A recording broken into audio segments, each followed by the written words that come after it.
Hey, how come we don't just get these cars dipped to have the paint removed? No, that's a good question. We're going to cover that this episode.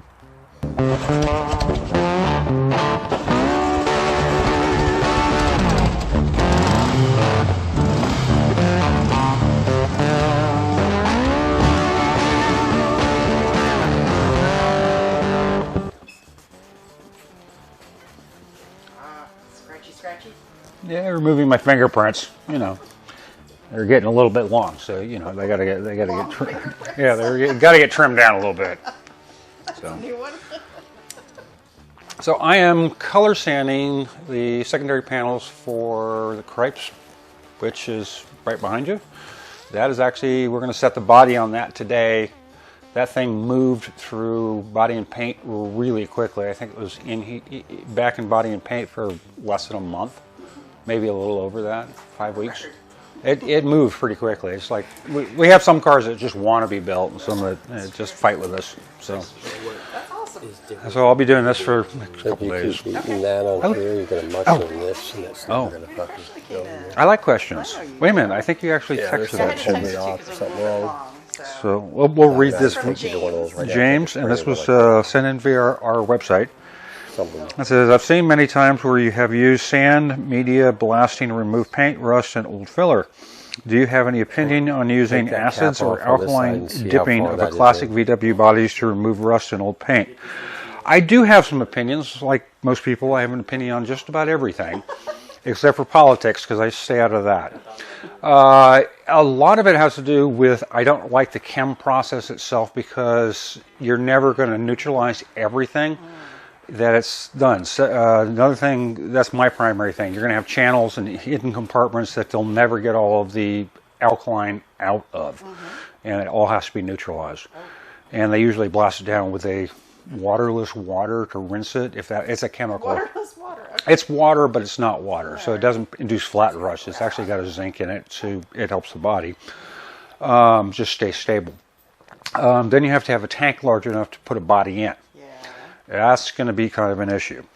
And if you find a company that does that, good luck on that, because they're probably going to be out of business pretty soon with the EPA regulations, because those are some toxic, nasty chemicals. Yeah. So back in the day, yeah, I could see it, but with the blasting technology and the media technology that we got now, it's like I'll never go back. I've had a car dip before, and like I think it was 10 or 15 years later, I started seeing rust in places that I couldn't get to. Right. So, and that's because the medium is still in there, so it's like it's making a chemical. It's a chemical reaction, yeah.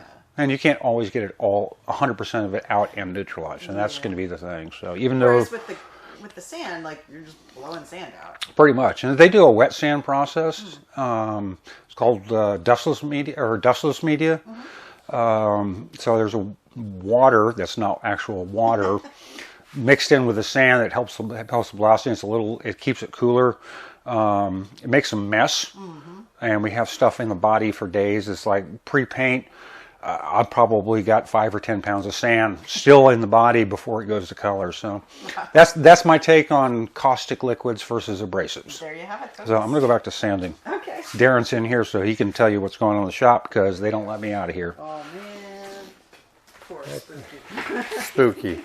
Stay in there and sand. Don't come out till it's done. Don't come out there till it's done. We're waiting on a couple rubber parts for the Burtons. They came, and it's on its way. So when it does, we're going to build that, and that's going to take off pretty quick. So we're missing one donut, so we decided to order the kit. A donut? Yeah, a little donut here. So the Type 3 rear ends, like you see, is like a donut. completely separate from the car, as opposed to Beetles or garden gifts. So these are isolators for no metal contact, and we're just missing one. we're missing one, so we got a whole new set coming. Of course we're missing one. Yep, always missing one. So then that'll be good. Wait. So you order a set of 4, and you open It's the actually package, more. there are 3. Yeah, that's how we get it. So that happens sometimes. What are you going to do? So out here we have Mr. Park's bug back here again. You know, he came and took it home, and then this is a separate issue from when he brought it to us. He drove it 80 miles and was loving it and everything, and all of a sudden it stopped running. So I'm just checking it out. We just pulled it out of the trailer, and we're going to see what's going on with it and figure that out. And then Yeah, we got Mr. Ranges. We got Range over here.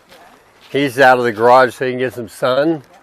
He was out for the show. We got to raise the rear end. Mr. Range came and he loved it, but he wanted the stance a little bit different. So we've got coilover, so it's pretty easy. So we just raised the rear end up about 1 inch.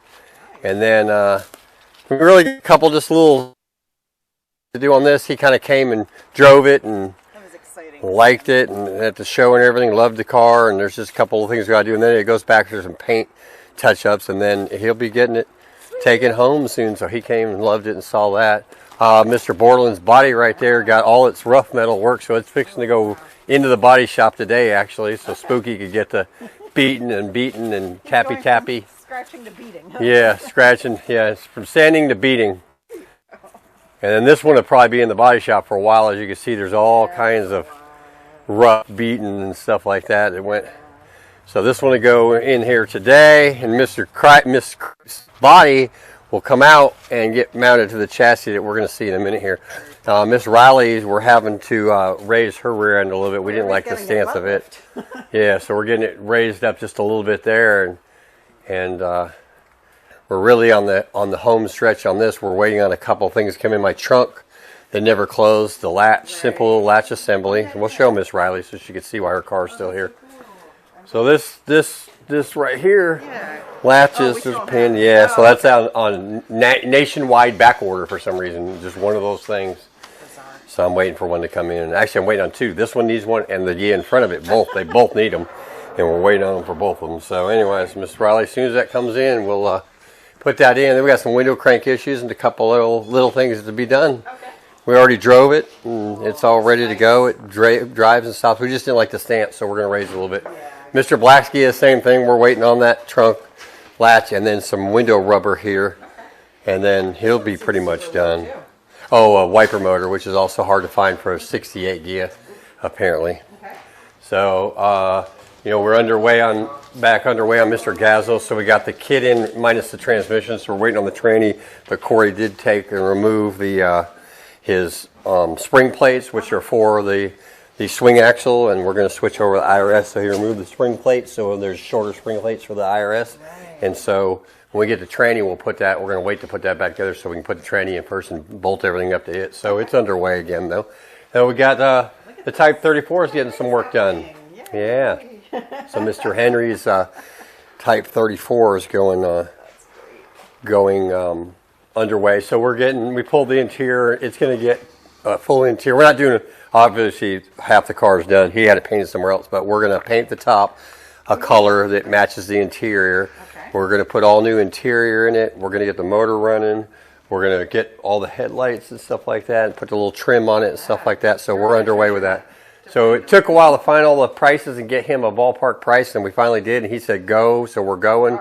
So he's underway with that. Miss Boggan's cars, a couple little things left. We've got headlight problems we're working through, switch. So we got a new headlight switch, and we're getting it. So we could turn headlights on, and then the tail lights go out, the tail lights come on, the wipers go on. There's some weird little things going on with it. So we're getting the ghost out of the car, but she's about 90% done, and it'll be ready to go home hopefully soon. And then here comes the Cripes chassis, is waiting for the body, which we're about to bring around here and set that back on here and then get the finish in her. Okay.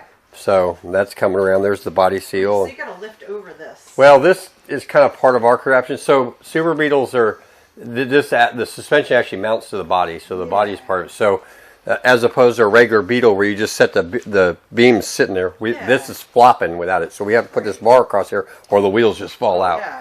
So what we're actually going to do, though, to make it easier on us, because it's kind of a rack and pinion type steering, so it's hard to get the body over this. So we're just taking this all off and putting it on blocks in front, putting the body back on, and then stuffing the front end parts up underneath it. It'd be easier for us. So that's getting ready to happen today. And that's exciting. We'll go on that, So I love it when a bug comes together. And then Mr. Bordeline, that's Mr. Bordeline's chassis over there, and that's not in a hurry because we just went over it. The body's going to be in the body shop for a hot 2 or 3 years.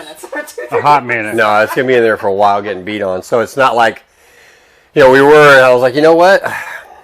it's just going to sit there. So why pull them brand new red calipers out and have them just sit there getting dusty? So we kind of halted that up. Miss Cripes motor's right there, and it's all done and ready to go. Just have to put it back on here once we put the body in. Okay. So the Cripes really should be, and they came to the show too, and they got to see their deal. And so I told them that once we get the body on it, it'd go kind of quick from there on out. Yeah. Out here we got the Farley's pink bus out there, and they're going to come get it. So they wanted to. We got it running and everything. It didn't run all that. It didn't have brakes. So we got, well, actually, it did have brakes and they were locked up, but we got it running and stopping, and they are going to use it on their farm. So they wanted us to give them a price on getting it. It's a hard top, hard top sunroof. Hard top sunroof. Or is it hard top rag top? No, it's can't be hard top sunroof. Hard top sunroof. Which is pretty rare. Rare. So, but it's all messed up. So we actually have it wedged up there so it doesn't leak right now, but it's not good. So, but anyways, they decided they're going to wait on that. So they're going to come, I think, next week and get their little pink bus and take it on home and see what they're going to do. And then we got Mr. Cabral. He called. We're trying to get that done. We've got a couple little two things on that left? Yeah, 2 things to get done there. 2 not real easy things, but yeah, we're doing that. And then I think that's it. Oh, wow. Isn't it, for now? Pretty much. That's pretty good. Oh, Mr. Fergie's in the garage and they're hiding. I got some of his sunroof parts. We're waiting on his interior. He's having custom interior made, and SoFine's doing it right now, so we'll see on that. But anyways, that's it. That's pretty much it. I think. Pretty awesome. I think we do that thing? Yeah, I think do the thing. Goodbye, nice people.